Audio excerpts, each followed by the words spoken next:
मेरे प्रिय मित्रों, आप सबको नमस्कार। आपकी सफलता ही मेरा मिशन है। ज्ञान कोश एजुकेशन पर आपका अभिनंदन है। मित्रों, जैसा कि इसके पहले का वीडियो आप देखे होंगे तो जान चुके होंगे, अब हम लोग पूरी तरह से टीजीटी पीजीटी की तैयारी में लग जाएंगे। साथ ही साथ लेखपाल भर्ती हो, पुलिस भर्ती हो या फिर समीक्षा अधिकारी भर्ती हो, इसमें मतलब यहाँ से प्रश्न आते ही आते हैं, ठीक है ना। तो इसलिए यह वीडियो ये जिस भी तरह की तैयारी करने वाले लोग हैं, अभी भी जो मैं बताया, तो वे सब लोग इस पूरे वीडियो को देखें, क्योंकि आज हम लोग हिंदी की ध्वनियाँ, उसका वर्गीकरण, अल्प प्राण क्या है, महाप्राण क्या है, कौन कौन सी वर्ष ध्वनियाँ हैं, कौन कौन सी ये सब लुंठी ध्वनियाँ, सारी चीज़ों के बारे में हम लोग आज डिटेल चर्चा करेंगे। और जैसा कि मैं आपको पहले बता चुका हूँ कि सबसे पहले हम लोग किसी भी टॉपिक पर एक व्याख्या पढ़ेंगे और व्याख्या पढ़ने के बाद तब जा कर के हम उसका प्रैक्टिस सेट लेकर के आएंगे, ठीक है ना। तो कल हम लोग बोली के बारे में पढ़ चुके हैं, अगर वीडियो न देखो तो आप उसको देख लीजिएगा, ठीक है ना। तो आइए दोस्तों, हम लोग शुरुआत करते हैं। और हाँ, एक चीज़ के लिए मैं धन्यवाद देना चाहता हूँ कि अभी जो मैं कल वीडियो अपलोड किया, फिलहाल कुछ अरसे के बाद, कुछ अंतराल के बाद जो है, उस पर आपका काफ़ी ज़्यादा स्नेह मिल रहा है, प्यार मिल रहा है, और इसके लिए आपको विशेष धन्यवाद, स्वागत और अभिनंदन है। आइए हम लोग ध्वनि के बारे में जान लें। हिंदी की देवनागरी लिपि में कुल 12 वर्ण हैं, ये तो सब लोग जानते ही हैं, इस पर ज़्यादा व्याख्या करने की कोई आवश्यकता नहीं है। स्वर कितने होते हैं? 11 होते हैं, आप ये जानते ही हैं, ठीक है ना। आइए हम लोग देख लेते हैं, जो जहाँ व्याख्या करना वहीं मैं रुक करके व्याख्या करूँगा, जहाँ व्याख्या नहीं करना है फिर वहाँ हम लोग सीधे सीधे आपका समय बचाते हुए आगे बढ़ेंगे। हाँ, ये जो मेरे मित्र अगर लेखपाल की तैयारी कर रहे हैं, फिर पुलिस भर्ती की तैयारी कर रहे हैं या फिर समीक्षा अधिकारी की तैयारी कर रहे हैं, तो इनके लिए थोड़ा सा ये जानना जरूरी है कि अगर स्वर की संख्या अ से अह तक अगर हम गिनेंगे तो होगा 13, लेकिन होता है 11 ही। क्यों? क्योंकि अ से अ तक ही स्वर है, इसके बाद अंग अनुस्वार है और अह विसर्ग है, और अंग और अह, अंग और अह, ये दो जो है अयोगवाह के अंतर्गत आते हैं। अयोगवाह, ठीक है ना, अयोगवाह के अंतर्गत आते हैं। साथ में चंद्र बिंदु भी होता है, यह भी अयोगवाह के ही अंतर्गत आता है। तो ये इतने जो होते हैं अयोगवाह के अंतर्गत आते हैं। चलिए आगे बढ़ते हैं।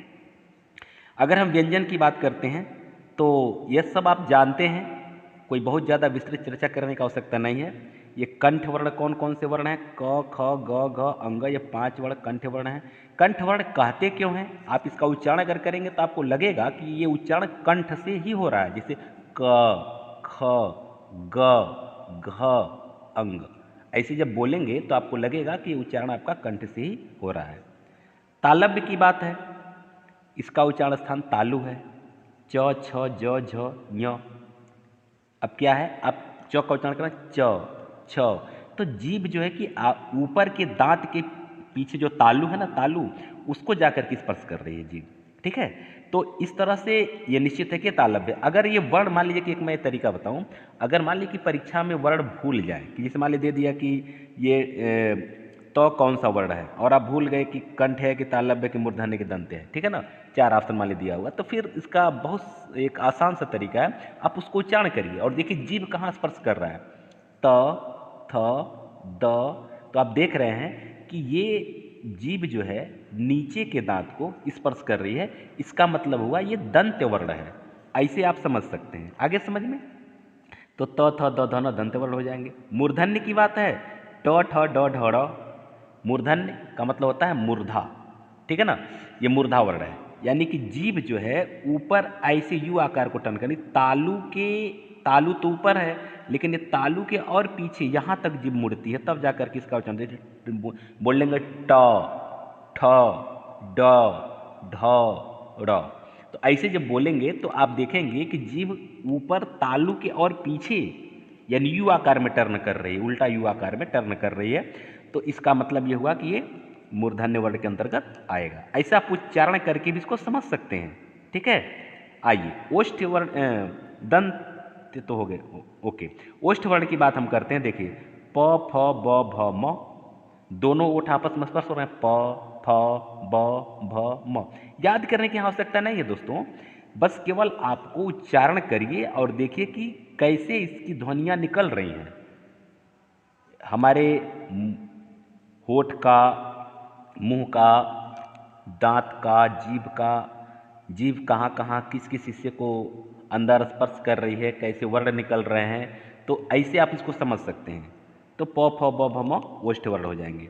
अंतस्थ जो य, र, ल, व। अब अंतस्थ क्या है? कंठ के और अंदर से इसका उच्चारण होता है, जैसे क कंठ से होगा, लेकिन य आप देखेंगे लगभग जहाँ से हमारा हृदय यानी कि सीना जहाँ शुरू होता है, सीने से यानी कि फेफड़े से उसका आवाज़ एक तरह से निकल रहा है, य, र, ल, तो अंदर से निकल रहा है, तो अंतस्थ वर्ण है, ये अंदर स्थित वर्ण है, तो यानी कंठ के नीचे से इसकी आवाज़ आ रही है, लिहाजा इसको हम अंतस्थ वर्ण कहते हैं। ऊष्म वर्ण मतलब होता है गर्म, ऊष्म मन होता है गर्म। आप जब इसका उच्चारण करेंगे तो मुख से गर्म हवा निकलती है, जैसे श, श, स, ह। देखिए श, श, स, ह ऐसे जब करेंगे तो एक गर्म हवा निकलती है। तो ये जो होते हैं ये आपके ऊष्म व्यंजन कहलाते हैं। संयुक्त व्यंजन आप जानते हैं, छ, त्र, ज्ञ, स्त्र। द्विगुण व्यंजन क्या होता है? जो इसमें अतिरिक्त जो वर्ण है और यही जोड़ करके आपका 52 होता है, ठीक है ना। र और ढ, जैसे मान लीजिए इसका उच्चारण अगर हम करते हैं तो यहाँ का, जैसे मान लीजिए कि एक शब्द है पढ़ना, ठीक है ना, प ढ़ ना, ऐसे तो इसके नीचे यहाँ ये बिंदी लगना है, इस तरह का बिंदी, नहीं तो ये जैसे मान लीजिए कि एक शब्द है मेढक, तो ढ जो है मूर्धन्य है, जबकि ये ढ जो है ये द्विगुण है। ध्यान रखेंगे, उच्चारण भी अलग अलग होगा। इसको हम बोलेंगे पढ़ना, इसको बोलेंगे मेढक, ढ मेढक, मेढक, मेढक ऐसे बोलेंगे।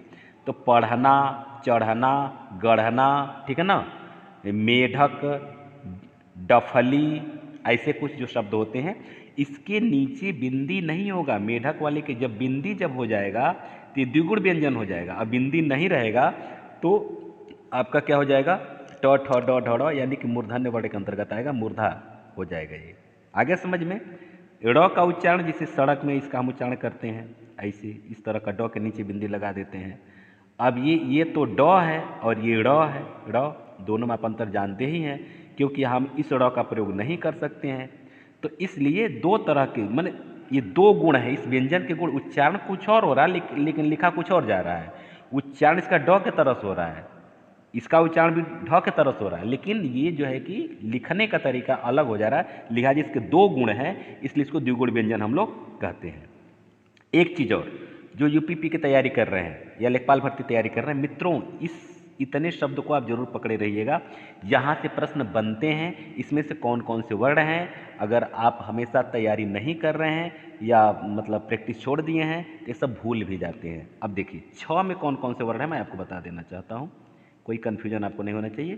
क हलंत के साथ कर दीजिए और ये मूर्धन्य श, क धन श, ये होता है छ में।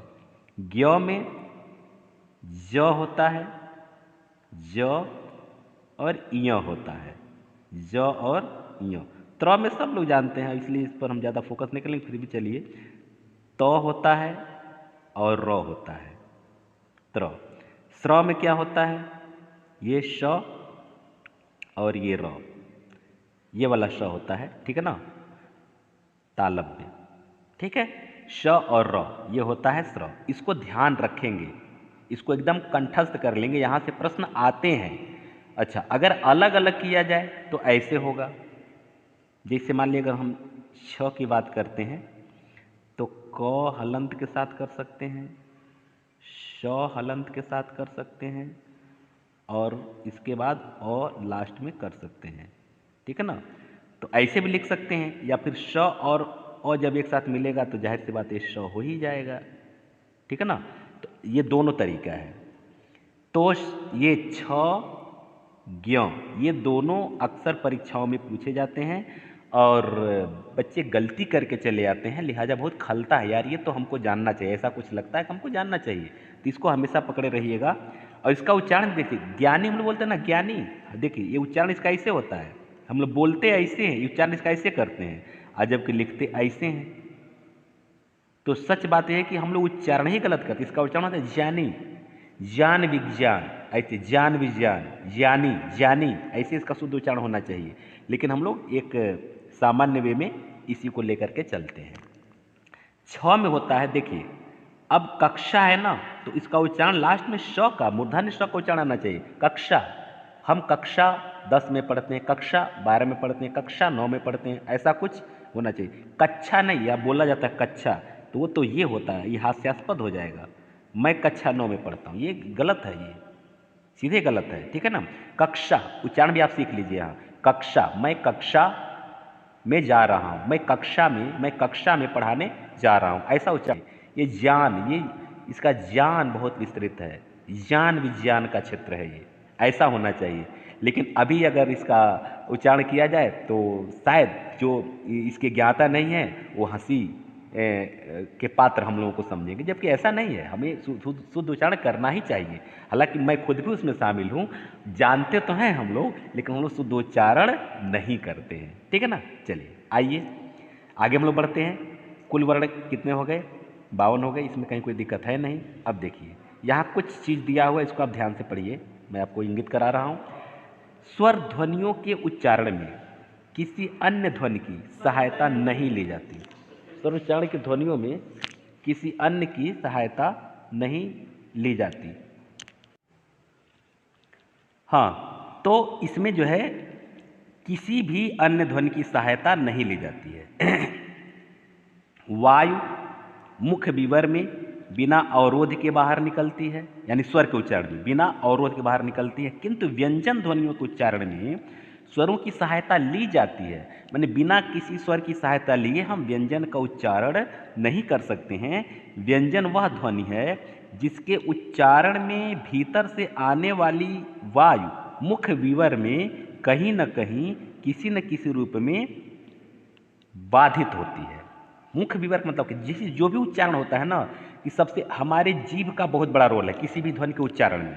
आप देखेंगे जो भी उच्चारण करेंगे, जीभ विभिन्न प्रकार की भाव भंगिमाओं को करती है, और जो अंदर से जो वायु निकलती है वह मुख रोक करके, मुख का विवर, वही मतलब विवर का सीधा तात्पर्य ना उसके गुहा से है, बिल से है, तो मुख के अंदर का जो मतलब जो जिसे वायु निकलती है अंदर से, और जीभ उसको रोकती है, और रोक करके तब किसी दूसरे एंगल से बाहर निकालती है, तो उसका शुद्ध उच्चारण होता है। यही बात यहाँ समझाया गया है, ठीक है। आइए अब आगे देखिए स्वर के भेद, ये सब जानते हैं, ह्रस्व स्वर क्या होता है, दीर्घ स्वर क्या होता है, तो कहीं बताने की जरूरत नहीं है। ये 4 जो है कि ह्रस्व स्वर होते हैं, बाकी सब दीर्घ होते हैं और तक। लेकिन देखिए यहाँ डॉक्टर भोलानाथ तिवारी री को स्वरों में स्थान नहीं देते हैं। ये री जो है, ये री, इस स्वरों में उसको कोई स्थान नहीं देते हैं। स्वरों के उच्चारण में जीभ का कौन सा भाग काम करता है, इसके आधार बनाकर स्वरों को तीन प्रकार माने गए हैं कि उच्चारण करते समय जीभ का कौन सा भाग किस तरह से काम करता है। तो उसके 3 प्रकार के ये बताए गए हैं, और ये बहुत इंपॉर्टेंट है। यहाँ से परीक्षा में एक प्रश्न जरूर आता है दोस्तों, ध्यान रखिएगा। कोई परीक्षा हो, टीजीटी हो, पीजीटी हो, यहाँ तक कि नेट जीआरएफ में भी आता है, लेखपाल भर्ती हो, फिर आरओ की परीक्षा हो, या फिर जो भी यूपीपी जो भी है हिंदी संबंधित, यहाँ से एक प्रश्न आते हैं, ध्यान रखिएगा। अग्र स्वर क्या होता है? अग्र स्वर ई ए, इसका मतलब क्या हुआ? आप जीभ के उच्चारण को करें, जीभ देखेंगे, जीभ आगे आ रही है, ई यानी आगे नीचे के दांत को हल्का हल्का स्पर्श कर रही, ए कर रही है ना, तो जीभ आगे आ रही है, लिहाजा ये अग्रस्वर है। बस ऐसे समझ लेना है, याद करने की कोई जरूरत नहीं है। बस मैं केवल आपको बता रहा हूं कि कैसे वो शॉर्टकट तरीका है कि दिमाग में बैठ जाए। उच्चारण करिए, ई ए, जीभ एक जगह नीचे के दांत को छू करके वहीं रुकी रह रही, ई ए, देखिए उच्चारण करिए, तो जीभ आगे आ रही, लिहाजा अग्रस्वर है। मध्य स्वर क्या है? अ मध्य स्वर है। अब क्या? बोलिए, तो जीभ एकदम बीच में आ गई है, जीभ बीच में, मध्य में, अ, क्लियर है ना। अब देखिए पश्च स्वर क्या होता है, अब देख लीजिए, ऊ, ओ, और आ भी देखो, आ बोलेंगे, आ जीभ पीछे जा रही है, ऊ जीभ पीछे जा रही है, ओ जीभ पीछे जा रही है। तो इस आधार पर ये जो है कि बनाया गया है। तो ये अक्सर परीक्षाओं में पूछे जाते हैं, ध्यान दीजिएगा कि आ कौन सा स्वर है, तो आ पश्च स्वर है, यह अक्सर पूछता है। अ पूछ लेता है, अ कौन सा स्वर है, तो मध्य स्वर है। ई पूछ लेता है, ई कौन सा स्वर है, तो अग्र स्वर है। इसको आप ध्यान में रख करके तैयारी करिएगा, ठीक है ना। दोस्तों जानकारी कैसी लग रही है, बस हमारा प्रसाद क्या है, हमारा इनाम क्या है, बस यही है कि आप जब कमेंट करते हैं तो मन गदगद हो जाता है। मुझे लगता है कि हाँ, हमें ईश्वर ने जो कुछ भी दे रखा है ज्ञान, वह एक तरह से एक दूसरे तक पहुंच पा रही है, और मैं उस दिन धन्य हो जाऊंगा जिस दिन आपका सिलेक्शन हो जाएगा। यही मेरा उद्देश्य है, और यही मैं ईश्वर से प्रार्थना भी करता हूं कि मेरे जितने भी देखने वाले लोग हैं, अगर इनसे हे प्रभु कुछ ऐसा मेरे माध्यम से उनके तक पहुंच जाए जिससे उनका सिलेक्शन हो जाए, फिर मैं धन्य हो जाऊंगा। बस यही हमारा इनाम है, यही मेरा प्रसाद है। तो प्लीज़ कमेंट आप ज़रूर कीजिएगा कि वीडियो कैसा लगा। लाइक शेयर सब्सक्राइब करना आपके ऊपर निर्भर करता है, क्योंकि आप प्रबुद्ध वर्ग हैं, हमें कुछ कहने का आवश्यकता नहीं है। बस इतना ही मैं कह सकता हूँ। यहाँ से कंप्लीट वीडियो आपको मिलेगा, सिस्टमेटिक ढंग से मिलेगा। पहले हम लोग इसका थ्योरी पढ़ेंगे, थ्योरी के बाद फिर इसका प्रैक्टिस सेट भी हम लेकर के आएंगे, ठीक है ना। आइए देखिए, स्वरों के उच्चारण में जीभ के उठने से मुख विवर शकरा हो जाता है। इसे आधार बनाकर स्वर ध्वनियों का वर्गीकरण इस प्रकार किया जाता है। जैसे स्वर का हम जब उच्चारण करते हैं, ठीक है ना, तो जीभ से उठने वाला जो मुख विवर है शंकरा हो जाता है, थोड़ा सा पतला हो जाता है, ठीक है ना।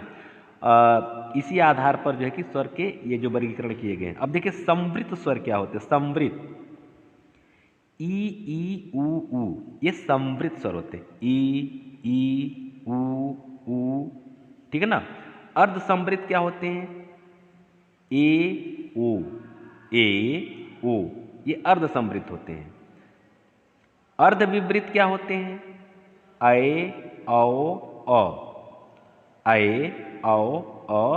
और विवृत क्या होते हैं, आ। ये बहुत इंपॉर्टेंट है, ये अक्सर कंफ्यूज भी हो जाता है, अक्सर कंफ्यूज होता है। लेकिन देखिए मैं आपको शॉर्टकट तरीका बता रहा हूं।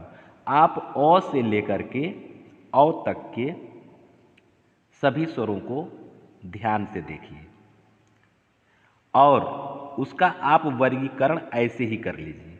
पहले विवृत कर लीजिए, सबसे पहले विवृत, ठीक है ना।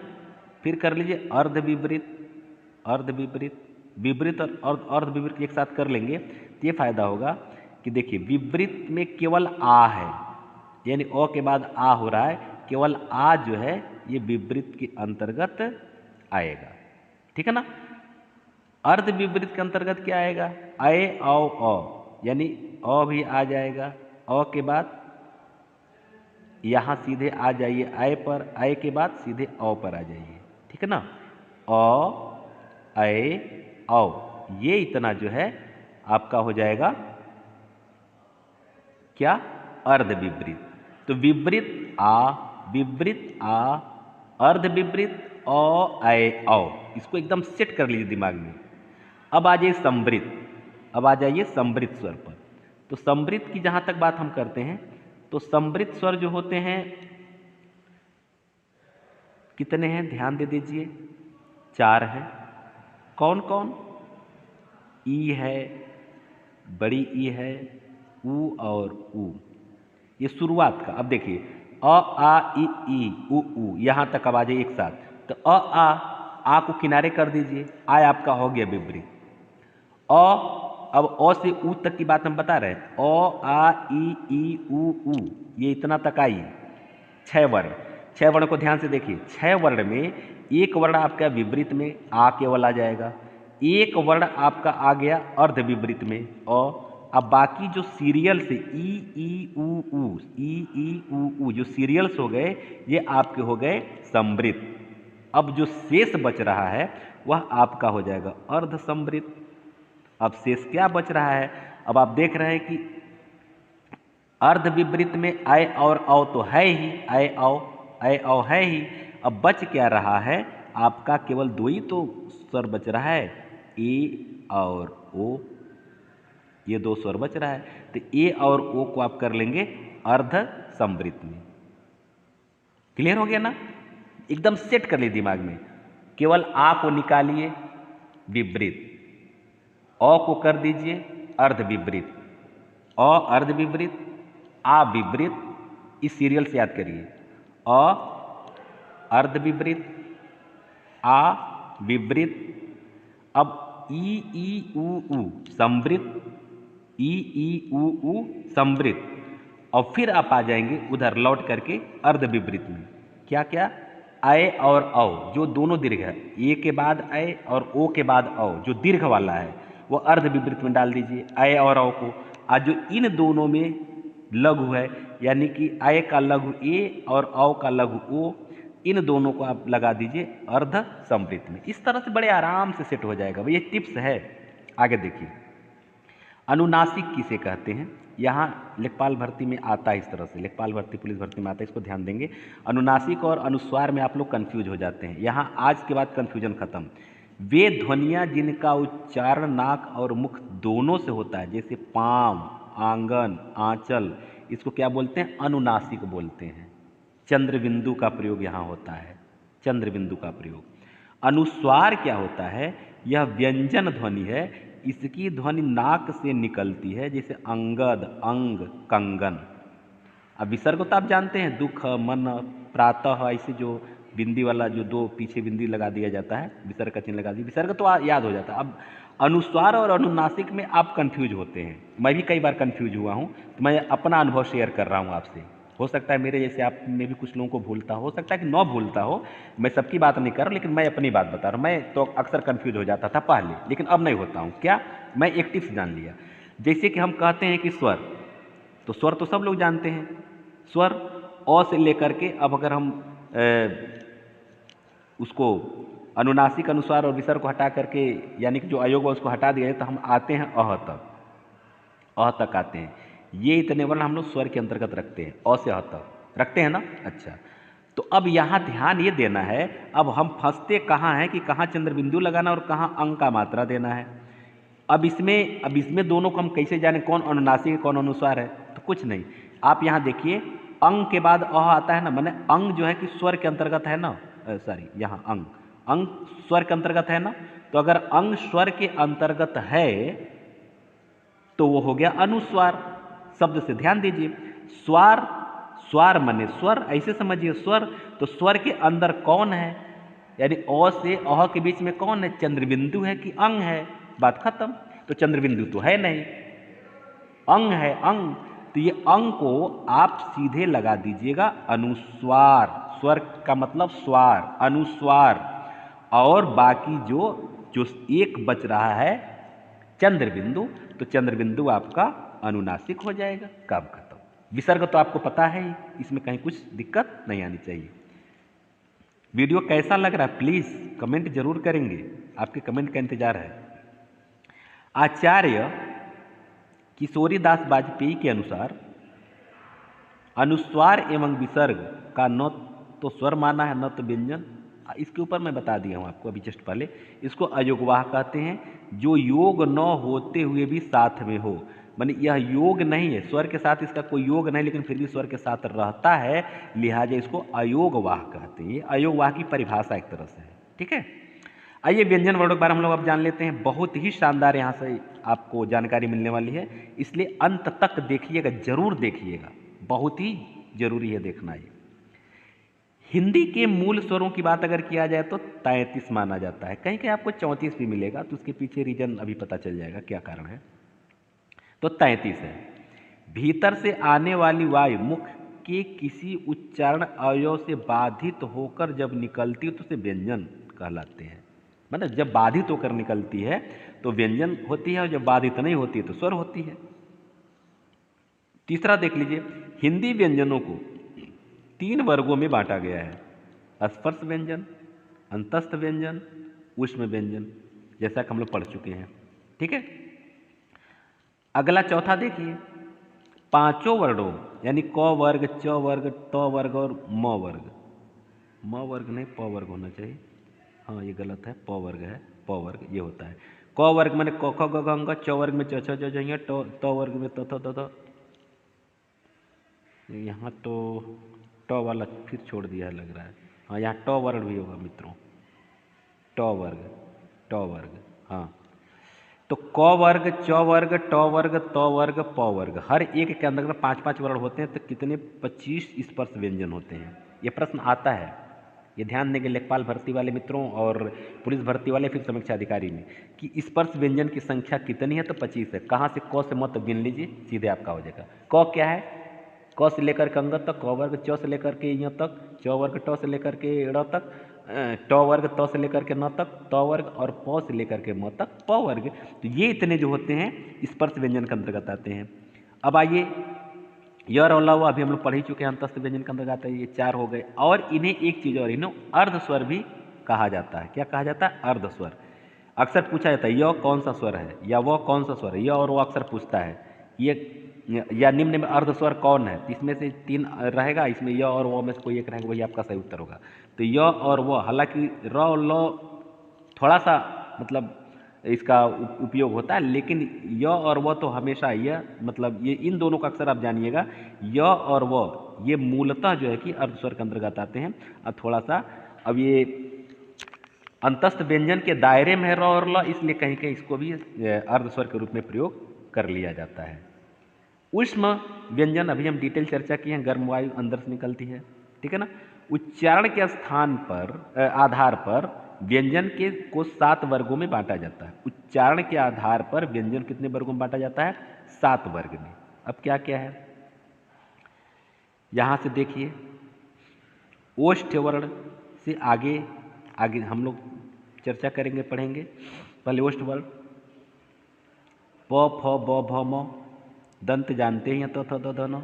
वर्ष के अंतर्गत क्या होता है, र ल स, ये इतना आता है कि निम्न में कौन वर्ष से व्यंजन है, वर्ष से। तो र ल और साथ में स, ये 3 वर्ण जो है कि वर्ष के अंतर्गत है। तालव्य अभी हम लोग पढ़ ही चुके हैं, मूर्धन अभी हम लोग पढ़ ही चुके हैं, ठीक है ना। अच्छा, कंठ में क ख ग घ अंग, ये भी पढ़ चुके हैं। ये वाला जो है कि अंग ये नहीं है, ये वाला दोस्तों ये ऐसे है, ये ड़ वाला होगा, जो द्विगुण व्यंजन अभी हम लोग पढ़े हैं उसके अंतर्गत आएगा ये, ठीक है। तो ये है कंठ व्यंजन जो है कि क ख ग घ अंग हो जाएगा। अब स्वर यंत्र मुखी क्या होता है, ह को आप पकड़े रहिएगा, अक्सर कंफ्यूज होते हैं। स्वर यंत्र मुखी क्या है, तो ह है। वर्ष को पकड़े रहिएगा, र ल और स ये सब क्या है, वर्ष से है, इसको ध्यान रखेंगे, ठीक है। आगे देखिए, प्रयत्न के आधार पर व्यंजनों का वर्गीकरण क्या होता है। प्रयत्न के आधार पर इसके जो 7 भेद किए गए हैं, क्या क्या, स्पर्श व्यंजन तो हो ही गया, इसको पढ़ चुके। संघर्षी व्यंजन किसे कहते हैं, एक चीज जान लीजिए, संघर्षी व्यंजन देख क ख ग घ, या अंग को छोड़ा है, क ख ग घ, ट ठ ड ढ, त थ द ध और प फ ब भ। तो इस तरह से कितने वर्ण हो जाते हैं, 25 में से आप क्या करेंगे, 4 निकाल देंगे। कितने वर्ण हो रहे हैं, 4 4 4 4, 4 चौका कितना होगा, 16, 1 2 3 4, ये 16 वर्ण जो है ना, 4 4 4 4 का, ये आपके हो जाएंगे स्पर्श व्यंजन के अंतर्गत, यानी प्रयत्न के आधार पर। संघर्षी व्यंजन की बात अगर किया जाए तो व स श ह, व स श ह। अब देखिए श श श ये तो सब जानते हैं एक साथ है, तो केवल मूर्धन्य स को यहाँ से हटा देंगे और उसके जगह पर व को रख लेंगे, तो व स स और ह, ये इतने क्या होते हैं, संघर्षी। मतलब जब इसका उच्चारण करते समय जीभ को संघर्ष करना पड़ता है, तब वायु बाहर निकलती है, यानी संघर्ष करते हुए वायु को बाहर निकालना पड़ता है, लिहाजा इसको संघर्षी व्यंजन भी कहते हैं, ठीक है। चलिए, स्पर्श संघर्षी व्यंजन क्या होता है, यानी स्पर्श भी होता हो और संघर्ष भी होता हो। तो देखिए च और छ में होता है, ज और झ में होता है, यानी च छ ज झ, ये 4 जो हैं ये स्पर्श संघर्षी व्यंजन के अंतर्गत आते हैं। किसके अंतर्गत आते हैं, स्पर्श संघर्षी। स्पर्श भी स्पर्श व्यंजन के अंतर्गत स्पर्श हो रहा है, च छ ज झ, और संघर्ष भी कर रहे हैं, यानी तालु की स्पर्श कर रहा हो, संघर्ष भी कर रहा है। नासिक के तो जानते हैं, अंग य र न म, इसमें कहीं कोई दिक्कत नहीं। पार्श्विक, ये बहुत इंपॉर्टेंट है, बहुत इंपॉर्टेंट है। पार्श्विक व्यंजन किसे कहते हैं? तो ल को बोलते हैं, ल को पार्श्विक व्यंजन कहते हैं।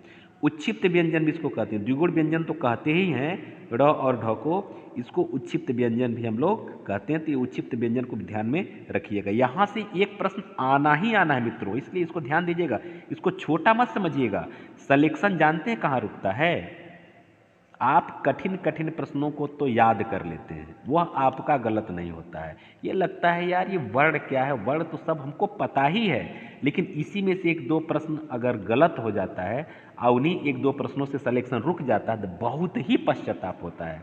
तो जहाँ इंगित करना है, मैं आपको इंगित कर दे रहा हूँ कि उसको आपको हमेशा याद रखना ही रखना है।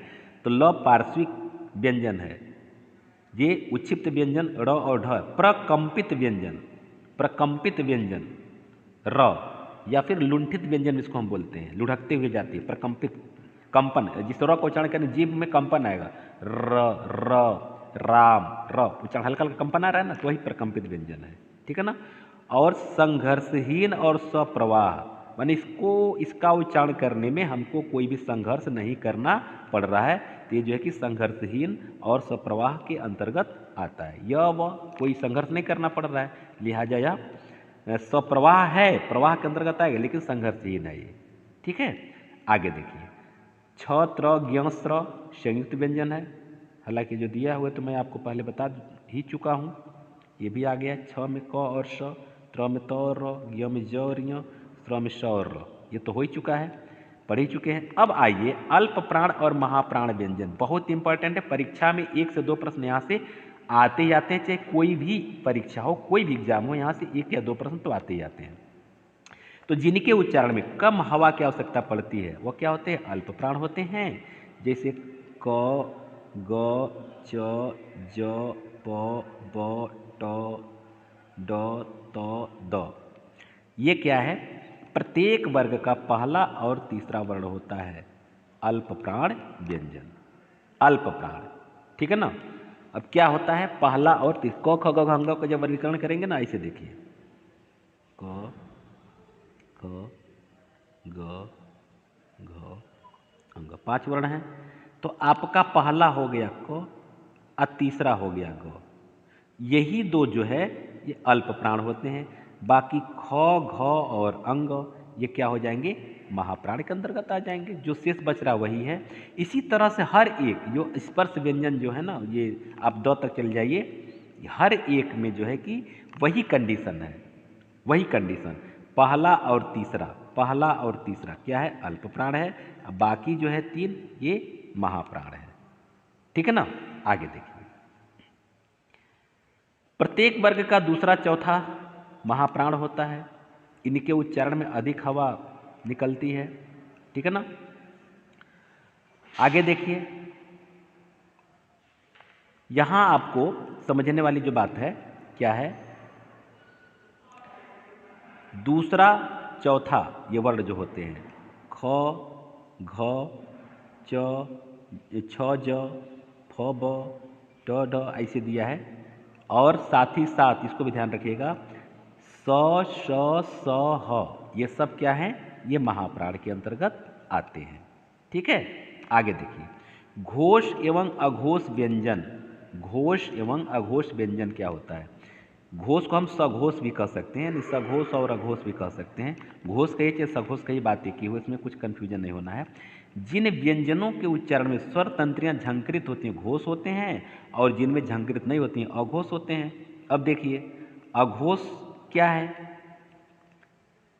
जैसा कि क, ख, च, छ, ट, ठ, त, थ, प, फ और स, स। कहाँ से कहाँ तक आएंगे? अगर आप स्पर्श व्यंजन की बात करते हैं, ठीक है ना, तो पहले का 2 वर्ण, हर एक वर्ग का 2 वर्ग, यानी क वर्ग का क और ख, च वर्ग का च और छ, ट वर्ग का ट और ठ, ट और ठ, त वर्ग का त और थ, प वर्ग का प और फ, और साथ ही साथ श, ये श और स, ठीक है ना। ये तीनों श, ये सब क्या हैं? अघोष व्यंजन है, ये क्या है, अघोष व्यंजन है। अब बाकी जो बच रहे हैं ये सब आप घोष के अंतर्गत डाल देंगे, ठीक है ना। आप म तक आ जाएं और य र ल व, य र ल व इसके अंतर्गत आ जाएंगे। आगे देखिए, स्वर ध्वनियाँ भी घोष ध्वनियाँ होती हैं, ध्यान दीजिएगा। सभी स्वर क्या होते हैं, घोष होते हैं। अ से लेकर के अ तक सभी घोष होते हैं। और प्राणत्व की बात अगर किया जाए तो अल्प प्राण होते हैं, आप इसको याद रखिएगा, अल्प प्राण, ठीक है, ये अल्प प्राण होते हैं, इसको ध्यान रखेंगे। व्यंजन द्वित्व का तात्पर्य एक ही, यानी द्वित्व व्यंजन किसे कहते हैं, जैसे पत्ता, चक्का, पन्ना, इसका मतलब है एक तो फिर एक तो, एक क फिर एक क, फिर एक न फिर एक न, माने व्यंजनों का जब द्वित्व होता है, दो बार इसका एक ही व्यंजन का प्रयोग होता है, इसको द्वित्व कहते हैं। और जिसमें दो अलग अलग व्यंजन होते हैं उसको संयुक्त व्यंजन कहते हैं। दो अलग अलग व्यंजन होते हैं संयुक्त में, जबकि द्वित्व में दो व्यंजन होते हैं लेकिन एक ही समरूप व्यंजन होते हैं।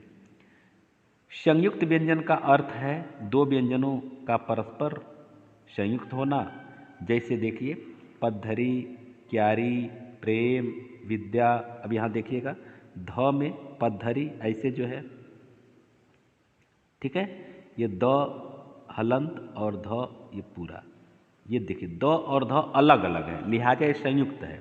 अगर क्यारी की बात करें तो क और य है, अलग अलग दो वर्ड, इसलिए इसको द्वित्व नहीं कहेंगे, इसको हम क्या कहेंगे, संयुक्त कहेंगे। और प्र में क्या है, प हलंत और प्लस र ऐसे है। विद्या में क्या है, द और य ये है, ठीक है ना। तो इस तरह से दो अलग अलग हैं, तो इसलिए इसको हम संयुक्त व्यंजन कहेंगे। जबकि अगर एक ही व्यंजन का प्रयोग हुआ हो तो उसको हम क्या कहेंगे, द्वित्व व्यंजन कहेंगे, ठीक है ना। वीडियो कैसा लगा कमेंट करके बताइएगा। इसमें कोई चीज़ छूट गया हो हमारे बताने में, या फिर आपको लगता है कि नहीं इसमें ये चीज़ भी ऐड करना चाहिए, तो आपके कमेंट का स्वागत है, ठीक है ना। जो भी आप कमेंट करेंगे उसको पूरा प्रामाणिक तौर पर आपको उसका जवाब यहाँ से मिल जाएगा, ठीक है। तो आज का वीडियो यहीं तक, फिर हम लोग मिलते हैं अगले वीडियो में। अगला वीडियो होगा दोस्तों, ये प्रैक्टिस सेट होगा, बोली, वर्ण और भाषा उपभाषा पर प्रैक्टिस सेट होगा। और मैं इस पर 2 प्रैक्टिस सेट भी आपको देने वाला हूँ, तो मेरे साथ बने रहिए। और एकदम इस तरह से सिस्टमेटिक ढंग से हम लोग थ्योरी भी पढ़ेंगे और उसका प्रैक्टिस सेट भी पढ़ेंगे। आप सबको बहुत बहुत धन्यवाद।